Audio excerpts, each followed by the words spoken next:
Okay guys, welcome back again sa ating panibagong episode ng ating podcast of Diary of an OFW, kung saan ito ang kwento nyo. So guys, today meron tayong panibagong panibagong guest, bigating guest to guys. Sigurado makaka-relate kayo sa mga sasabihin nito. Walang iba kundi si PJ. Welcome, PJ. Yes, welcome. Thank you. Welcome sa Team Diary. So, PJ, from saan ka nga po pala? From Pinas?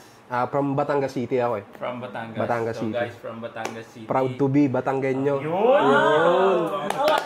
Proud to be. Maraming shout out nga pala sa lahat ng I Batangenyo. think from Batangas si Paring PJ. So yun, Paring PJ, kamusta naman ang buhay-buhay natin dito ngayon sa Czech Republic?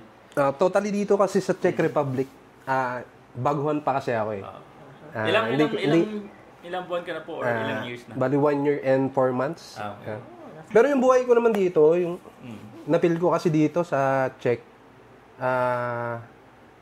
maganda siya. Kung ikukumpara mo sa ibang bansa, kasi nasa Europe ka eh. Dito kasi magagawa mo lahat eh. Makakalibot ka. Marami kang pwedeng puntahan. Marami kang pwedeng puntahan yun. Tsaka, mura ang bilihin. So, Mura. pwede ba ikwento kung paano mo nakita yung opportunity dito? Kung paano ka nag-apply papunta dito? Ano yung paraan mo kung paano ka nag-apply papunta dito? Kasi ikaw from Pinas directly Tsaka to first time ko talaga. abroad siya from Pinas to Europe first Yes. time niya. So kwento mo naman kung paano ka nakarating dito. Totally hindi naman kasi ako, wala sa linya ko kasi yung factory worker eh. Wala talaga, never ako nag-factory worker. Sa Pinas kasi sales sa sales executive, salesman, ganun. Tapos naging sales team leader, ganun. May hawak din ako mga tao.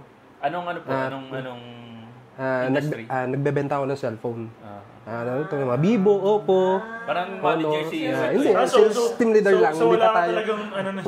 Wala talagang history ng factory. Ngayon, nag-apply ako sa Riyadh as a sales. Tinda rin ng cellphone, natanggap pa ako. Pinasa ko na yung passport ko hanggang sa ang daming nagsasabi na ang baba ng sahod dyan.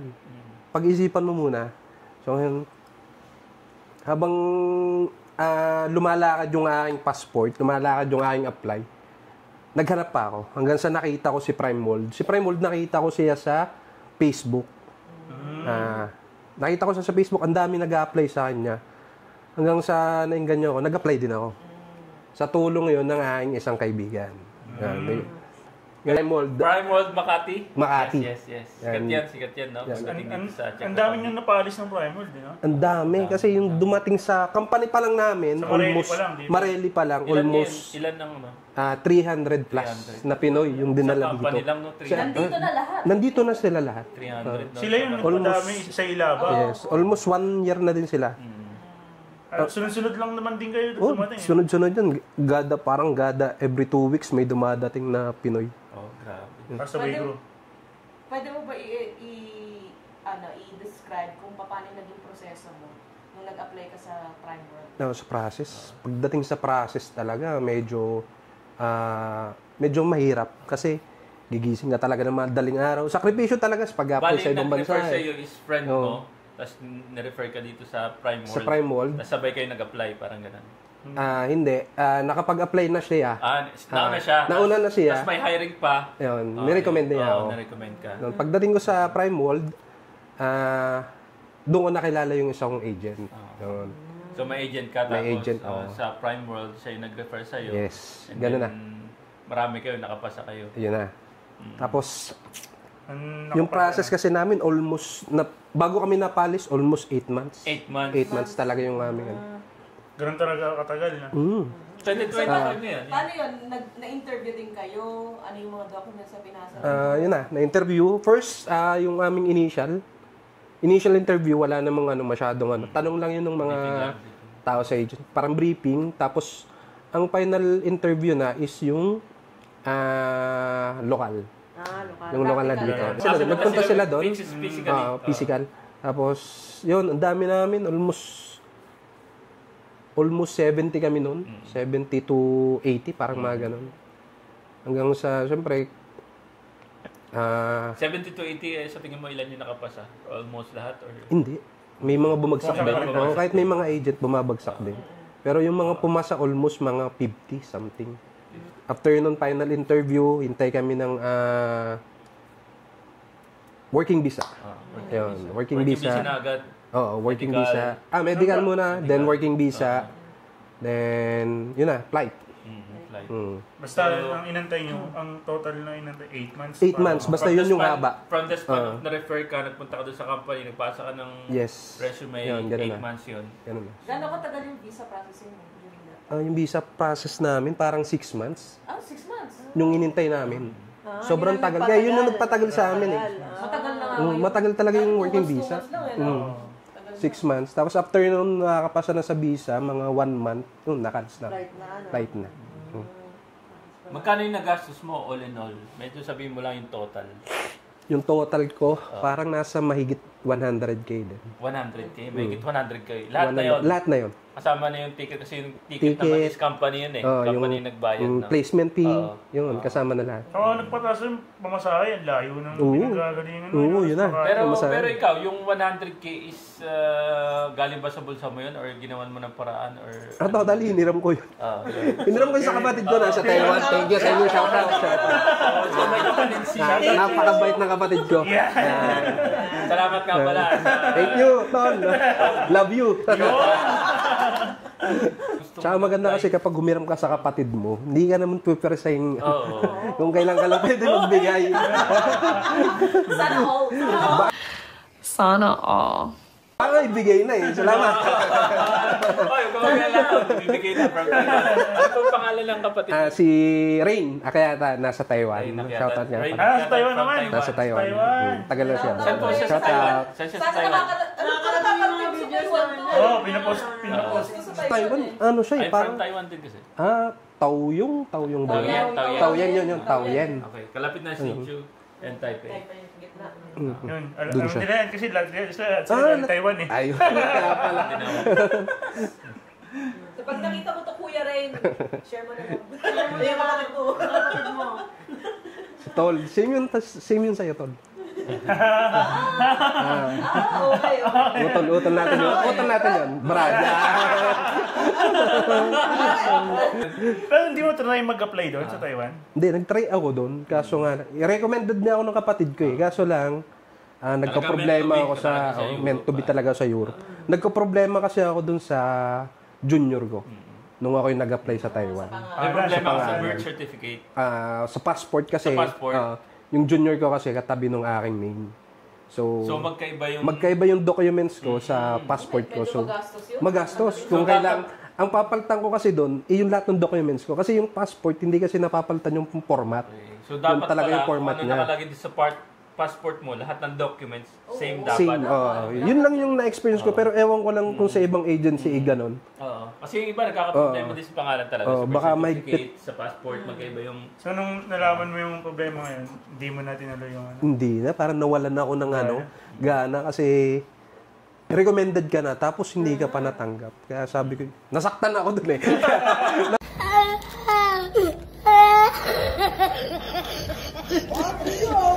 Nasaktan na heart ako eh. Na-heart ako. Kaya, Ando na yung pag-asa. oo, pag-asa eh, sigurado eh. Kung Sigurado ikukumpara doon sa mga nag-a-apply na sabi ko, laki ng chance ko. Oo, sigurado. Tapos ako pala yung nagka-problema. Kaya, masakit. Tapos, nung nakarating kayo dito, anong first impression nyo?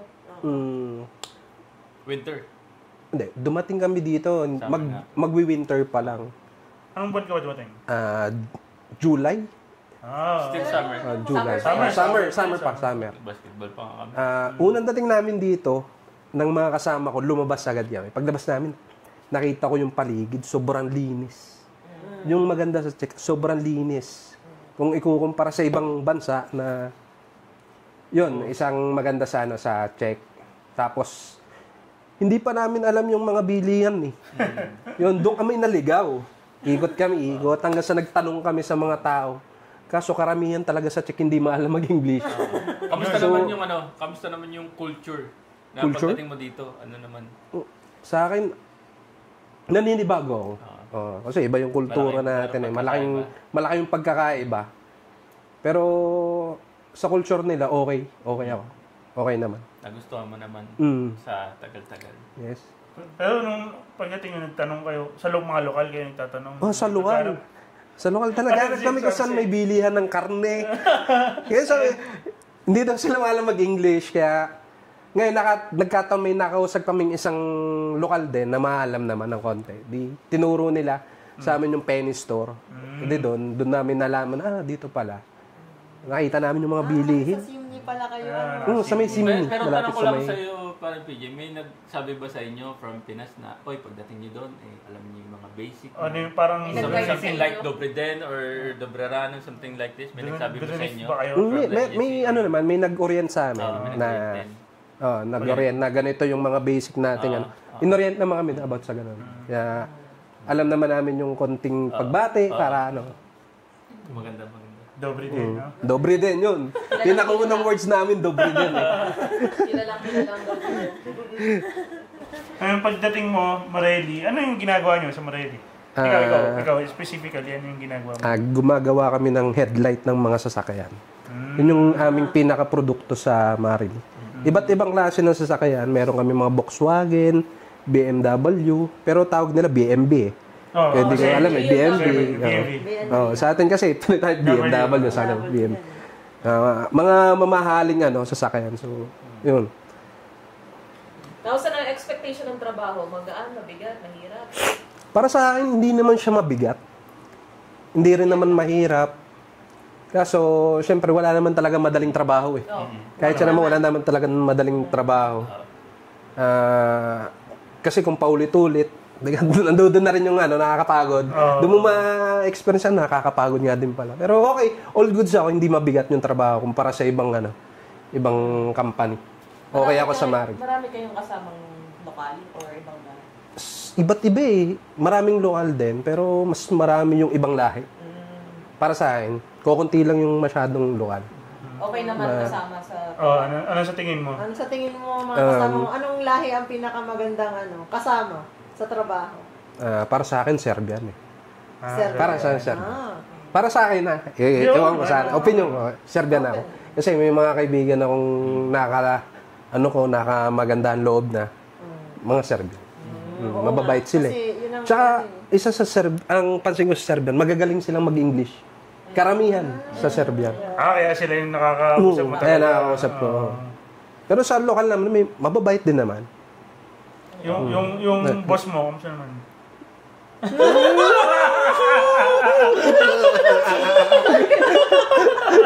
Hindi naman maalam mag-ano yun eh. Kaya mo na hindi naiintindihan. Hindi, pag sa boss, aray ko. Ano yung dahilan bakit ka nag-abroad? Unang dahilan ko talaga kasi pamilyado ako. Sa lahat, meron akong 2 anak, may asawa. Shoutout mo, misis pa. Shoutout nga pala sa aking asawa, tulog pa. Hindi kita ipagpapalit. Nice. At isa pa, napakahirap ng buhay sa Pinas. Ang liit ng sahod natin sa Pinas, yun na. Kasi, yun yung unang nag-udyok sa akin para mag-abroad. Then, yung abroad kasi, simula bata pa ako. Iba kasi yung mindset ng bata eh. Nung bata ako, mindset ko, pag nasa abroad ka, mapera ka eh. Pero yun na talaga yung pangarap mo makapag-abroad. Pangarap ko din, makapag-abroad talaga. Pero nung bata, inisip mo, pag nag-abroad ka, mapera, yun na talaga. Balikbayan Balikbayan box eh. Daan-daan libo. Tapos, pagdating ko nga dito, naging OFW na, naranasan ko na, sabi, isip ko, hindi pala ganun kadali. Yun yung expectation versus reality. Ito pala yun. May mali. Parang nakala ako, pag nandito, sarap ng buhay. Mayaman na. Maraming pera na. Pero hindi nila alam kung gaano tayo magtipid. Gaano mahirap ang buhay. Bibili ka ng sale na itlog. Ayun na. Abangan mo. Abangan ko yung itlog. Hotdog. Everyday hotdog. Ba't mo pinili ang Czech Republic? From Pinas, bakit mo pinili ang Czech Republic? Kasi diba, marami naman dyan. Pwede ka naman mag-apply sa Taiwan. Hindi, tsaka ganito yun sa Saudi, di ba? Yun, Saudi. Bakit mo pinili? Czech Republic, Europe. Europe. Yan, number 1 Europe. Ando na Kaya, yung Europe, aba. oh, taas-taas open, yung tingin open dyan. country. Tsaka isa pa, masarap pakinggan sa tulay. Oo, parang social. Nasa Europe kaya masarap pakinggan. Bago na. Ano Europe to? Yun. Yung mga mayayaman na nakakarating dito. Oo. Nakapag-apply ka. Ayun na. Tsaka yung iba, bago sa pandinig, no? Saan yung Czech Republic? Ayun na. No? Heart of Europe. Hindi, sarap. Saka maganda pag nasa Europe ka. Malamig. Malamig. Mararanasan mo yung snow. Yung... pero ayaw ko na mag-snow. Sabi niya eh. Ayaw ko na. Enjoy lang kayo. Totoo, masarap talaga dito sa Czech Republic. Masarap, Sa Europe, yes. pwede ka. 28 countries, pwede kang magala every Yes. weekend, kung may budget ka man. The name itself sa Europe, di ba? Pag narinig yung Europe sa atin. Europe, yes. Ba, social. Social pakinggan. Pero marami rin hindi nakakaalam sa Pilipinas. Pag sinabi mo Czech Republic, sa inyo, sa inyo. Yun na. Di ba? Oo. O yun guys, kasi ngayon, ngayong time na to, ngayong generation na to is marami nag-o-open na trabaho dito sa Czech Republic. Or hindi lang dito sa Czech Republic, sa Europe, like Poland, Hungary, Croatia. Ano Yes. pa? Ano, Greece. Greece yan, Greece. Finland, Slovakia, Nag-open na talaga France. yung buong Europe. Halos buong Europe, nagsisimula na silang open ng opportunity para sa ating mga Pinoy. So, kung gusto nyo mag-apply guys, Hanap-hanap lang kayo sa workabroad.ph. ayun. Yun. Sa ngayon, workabroad.ph, tsaka yung Marami na, naman. Agency. Prime World, at Maraming saka way. Maraming way. sa Facebook, sa social media, daming post. Kung gusto nyo Tsagaan talaga lang mag-apply, Tsagaan lang. sanapin nyo. Tsagaan lang. So, yun guys. Tsaka Ayun, sa ano tingin pa? ko kasi, dito sa Czech Republic, yung pinakamalaki ang quota ng Pilipino na nire-recruit. And then, pinaka-affordable, kumbaga. Kasi kung mag-a-apply sila sa Poland, expected din, magagastos ka ng daan-daang libo. Kalahating Oo, yun na. sa Finland, ganun din. Ganun Apply din. ka I think Croatia, nag-open sila ng direct through DMW. Pero limited lang. Hindi ganito kalaki yung quota. Kasi tayo, 10,500 ang quota natin per year. So, sa Croatia, hindi pa ganun kalaki. So, Czech Republic talaga yung pinakamalaking quota. At the same time, mababa yung gagastusin mo. Benefits? Yes. Like sa ID. Pagdating mo pa lang, may ID ka na Yes. dito. Oo. Compared to other countries, Poland diba? din, tagal eh. Oo. So, Almost year bago ano. kung marami kayo nababalitaan, lahat ng mga pupunta sa Poland, isirap silang kumuha ng ID kasi ang hirap kausap ng hindi man sa pag-ano, pero kayo na lang bahala mag-research about sa Poland, sa Czech Republic, diba? So, I mean, nababalitaan lang din. nababalitaan, hindi tayo pwede magsabi ng mga konting dito diba? So, kailangan i-sure natin. So, yun, bahala na kami mag-research, pero ang masasabi lang namin about dito sa experience namin dito sa Czech Republic, like PJ is... Tanong natin siya, nung pagdating mo, yun, ilang ano lang, tama, Prime, tama. nakuha mo na ba yung... ano yun? Nakuha ko agad. Parang 1 month lang eh. Oo, bilis yun. Bilis lang. 1 Nakuha ko month. agad. Sa loob 1 ng month. 1 Pwede ka na agad lumipad. Pwede ka na agad mamasyal. Pagdating mo, mamasyal ka na agad. Ganun kaganda. Nakapag-travel ka na ba dito sa Europe? Hindi pa eh. Pero yung mga kasama ko, halos nalibot na yata. Pero- Ilan na lang yung Ano yung pinakauna mong gusto puntahan? Switzerland talaga. Yun. Matutuloy tayo dyan, maybe this year or next year. Isama nyo naman ako. So, kamusta naman ang tirahan mo? Kumbaga yung bahay mo, yung tinitirahan mo. Okay naman ba? Pagdating sa bahay, okay. Ang ganda ng bahay. Flat kayo? Flat. Expectation ko kasi magkakasama talaga lahat ng Pinoy. Pero iba eh, hiwa-hiwalay. At may sarili kaming bahay. Kumbaga sa isang bahay, katulad sa amin, isang bahay, 6 kami, 3 kwarto, tig-2 tao, gada kwarto. Kaya, okay, may privacy pa rin kayo. Kaya maganda. Tapos okay ka pa dun sa mga kasama. Yes, okay yung paligid, okay yung kasama, panalo. Shoutout sa mga kasama mo dyan. Shoutout nga pala. Shoutout nga pala sa team na Kopsi. Shoutout. Hindi sila. Kasama namin lagi maglaro ng badminton yan. Magkano yung nagiging cost of living mo every month? Budget mo. Napakababa eh. Cost of living, napakababa dito. Yung pagdating sa pagkain, sa isang buwan, yung 3,000 crowns koron, kaya mo nang tipidin. Ganun Yung sa one ano month. mo, pagkain mo. Pagkain. Yung ibang binabayaran mo like bahay, transpo mo. Transpo kasi natin dito, card eh. Kaya, siguro umaabot siya ng total lahat, mga 5,000. Total na, 5,000. Kasama na yung load. Yan. Kasi yung bahay, libre yung bahay namin. Kaya yun yung isang kagandahan dun sa aming company. Ano yung Brad? Buong kontrata nyo or buong kontrata talaga. Hanggat nagtatrabaho ko pa sa nila, free pa rin yung inyong bahay. Maganda. Wala silang pinapirma sa amin na after 1 year, 2 years, kailangan nyo na magbayad. Pag wala yun. Pero namin, hanggat nagtatrabaho ka, free pa rin yung bahay. Kaya, okay, maganda yung... Maganda kasi libre yung bahay mo. Malaking natitira na yun. Tapos malaking tipid talaga. Kaya swerte pa rin. May compare sa ibang. I think yung pagdating sa pagkain kasi, depende na yun lagi sa depende. tao. Sa bahay. Kano ka gumastos. Kasi pwede namang tipid na tipid ka. talaga. Pwede rin namang mag-ano ka. Diba? Alay mo, araw-araw. Lalabas din eh. Araw-araw Steak ka dyan. Araw-araw KFC. Pero sa totoo lang, yung cost of living dito, halos the same lang sa Pinas or mas mababa pa. Mas Sa Republic. Kasi isipin mo na lang yung 1 kilong baboy, makakabili ka na ng 100 grams. That's around 270.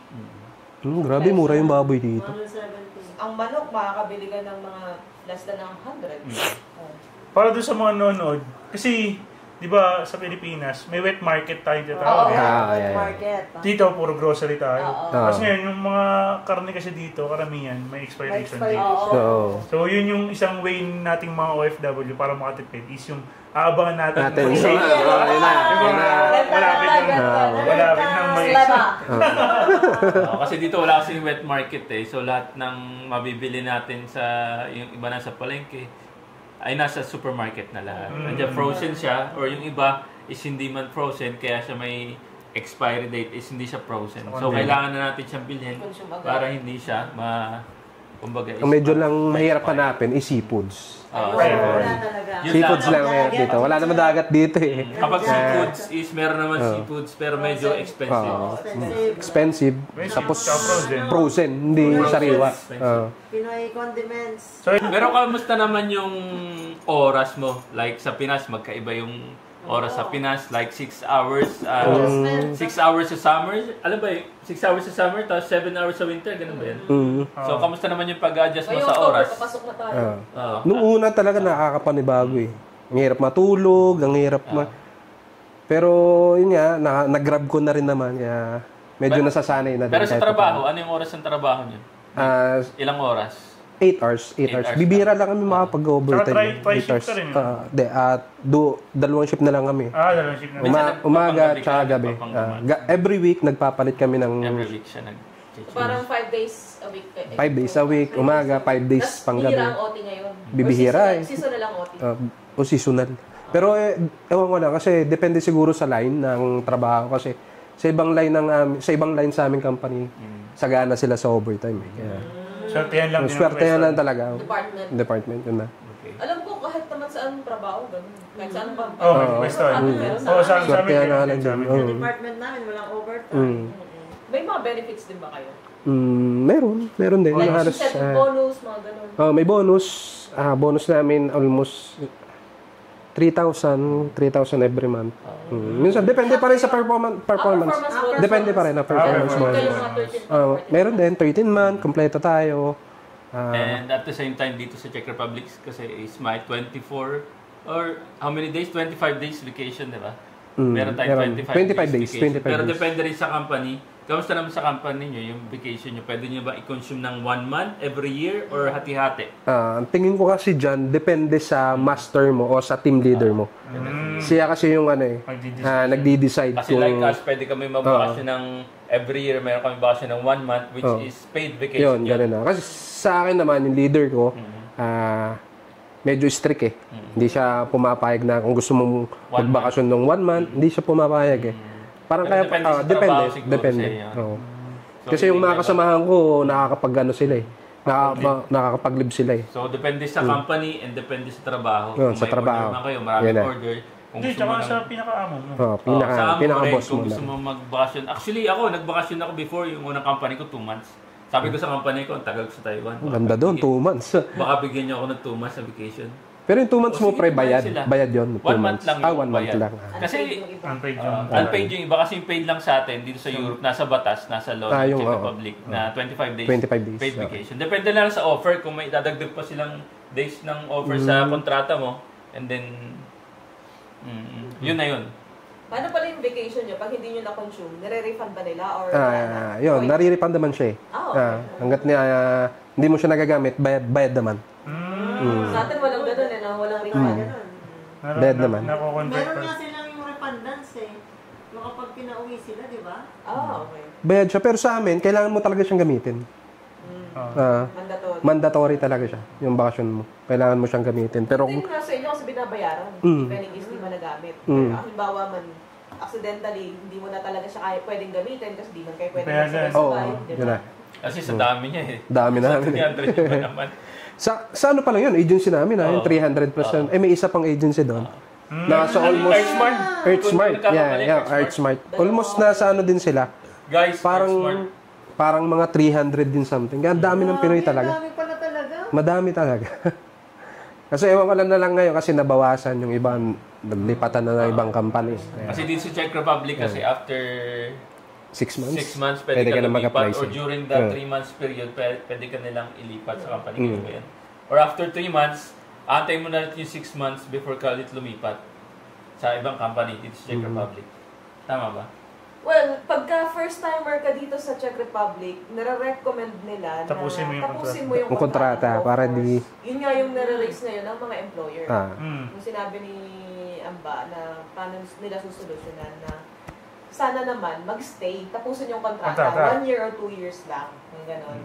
But kung wala na talagang choice, at least mag 6 months.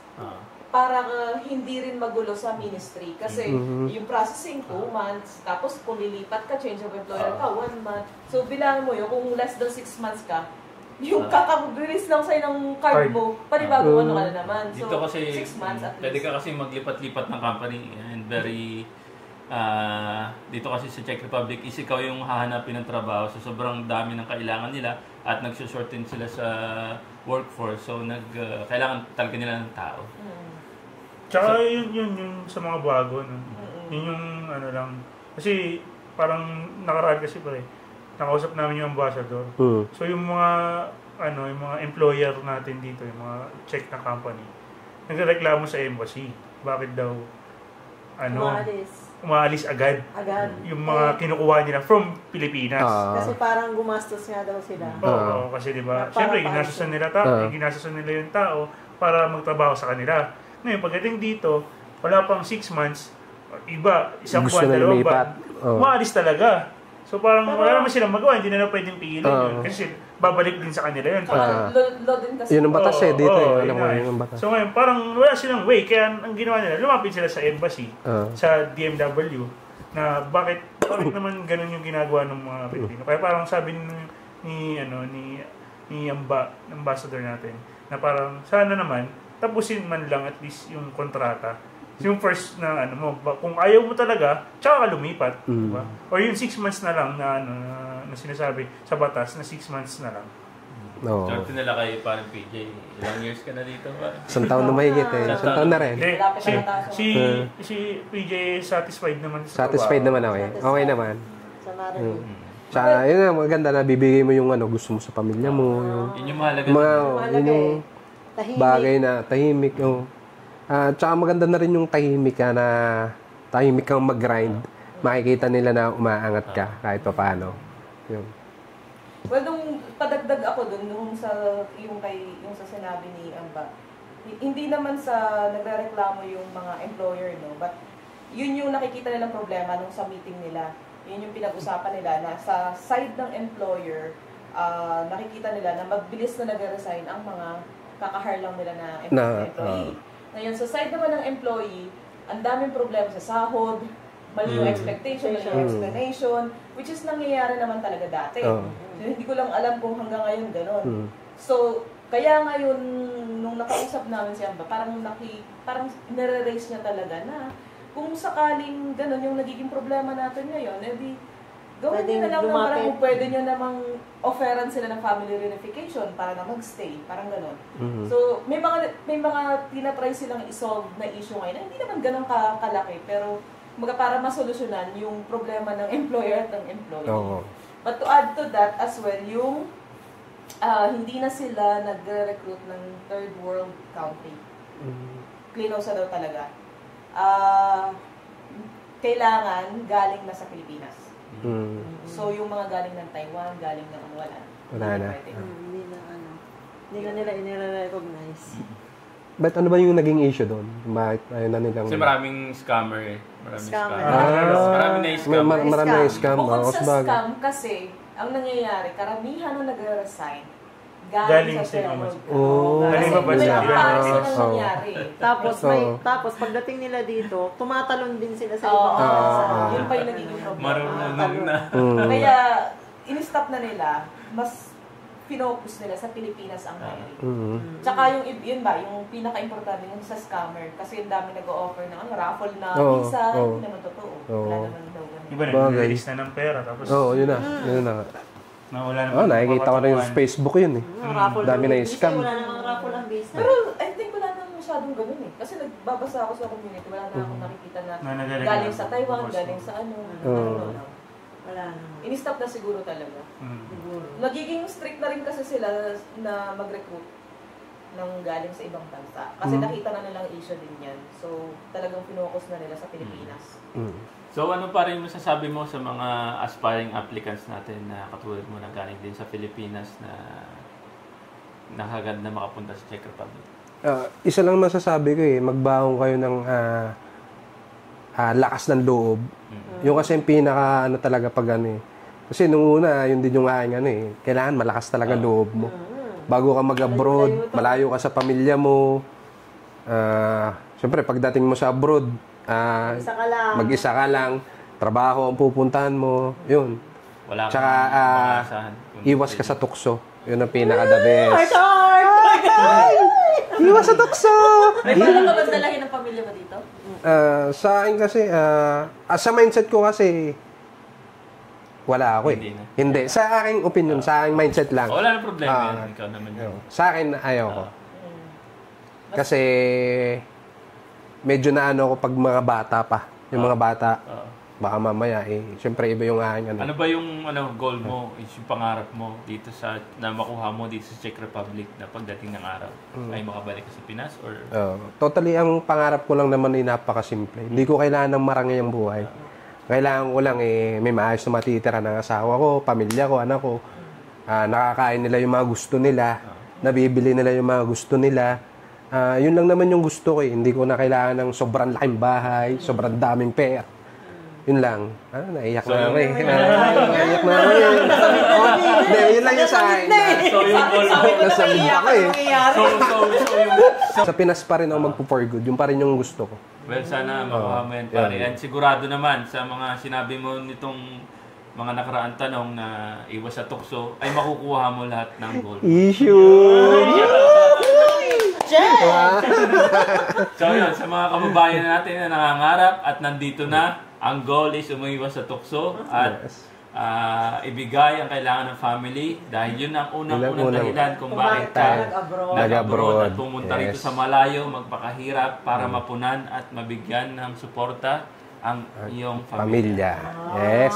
Dahil yan ang number one na dahilan nating lahat kaya nandito tayo. Kung hindi naman dahil sa pangarap natin, sa sariling pangarap natin is para sa family talaga. So yan ang number one. Yes. So, yan.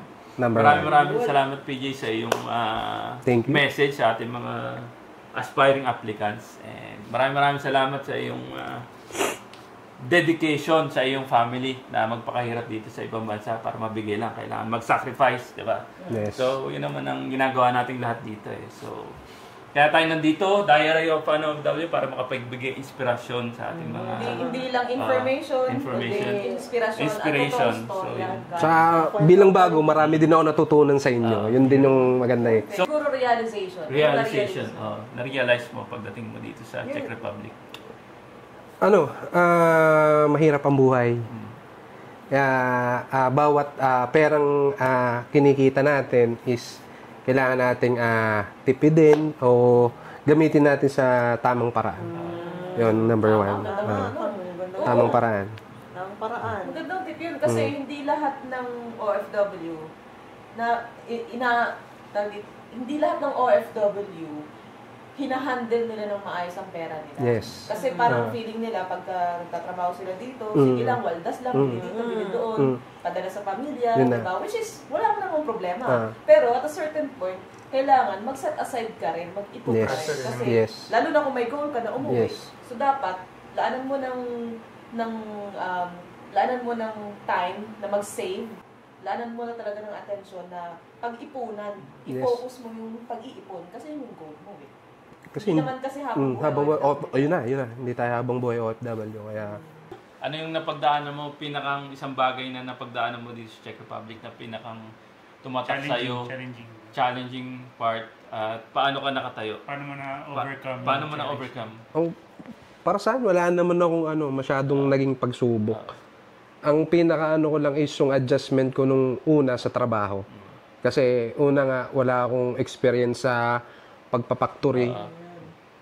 Medyo nanibago, nahirapan. At the same time, syempre, wala naman tayong magagawa kundi ituloy ang trabaho. So yun, hanggang sa nasanay ako, everyday na ganun yung ginagawa. Hanggang sa nasanay na yun, magaan pala. Kaya ko pala. At yun yung aking pinakapagsubok eh. Kasi all naman aking okay ako eh. Wala pa naman nagiging problemang mabigat. Kaya goods. Pero may point ba na parang di ko kaya to, suko na ako. Oh, yun yung una kong yung unang buwang ko dito. Siguro mga 1 week, hirap talaga ako. Kasi sakit sa kamay.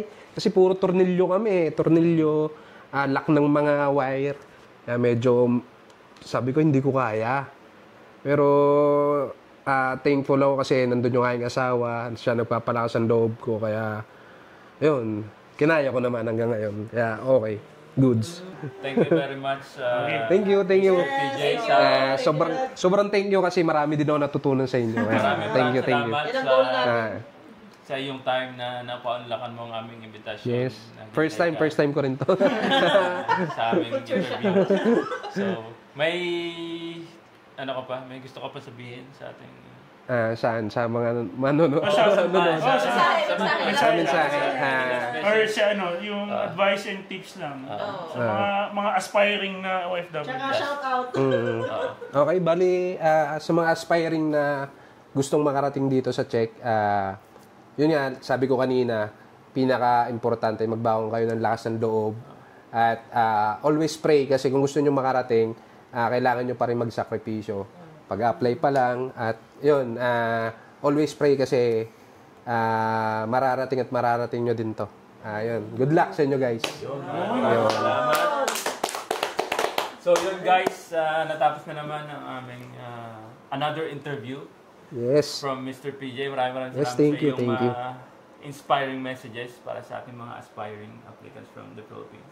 Itatry naman natin susunod yung mga kasama sa bahay. Yun, pwede mga yun. Pag nakita nila tong maengganyo sila. So yun, see you guys sa ating next episode ng ating podcast. And from the only one, Diary of an OFW, kung saan ito ang kwento nyo. Ciao!